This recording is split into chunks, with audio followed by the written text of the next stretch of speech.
पाइले प्रवाद पुरुष विजु पट्टनायक जयंती उत्सव पालन हेले आज विजु बाबू प्रतिमूर्ति को कई दुर्बृत्त भांगी देते अभावन घटना देखा मिली कटक जिला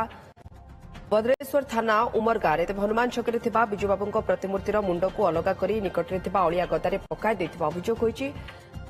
भद्रेश्वर पुलिस और सालेपुर एसडीपीओ पहुंची सीसीटीवी जांच करने सहित तदंत करपटे तेजुची राजनीति विजेडी कही डबल इंजिन सरकार डबल हिंसा आचरण कर स्वाधीन विधायकों कथार दुर्बृत्त मैंने जवाब में महांगा विधायक शारदा प्रधान कहते विजेडी निजे मूर्ति भांगी अपप्रचार कर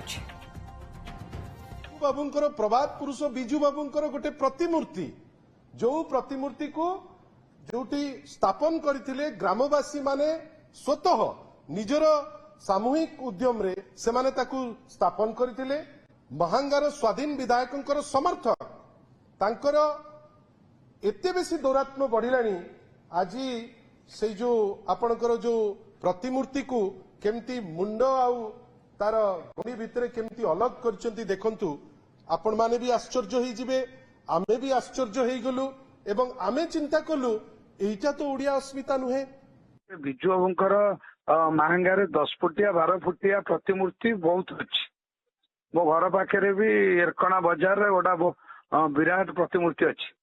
से मु कहीं जीवी मो प्रवचन विजु पट्टनायक जो प्रतिमूर्ति उमर बसी लेलिन बाबू जानी कौ मसीह बस आमर सहयोग था से प्रतिमूर्ति बसियारे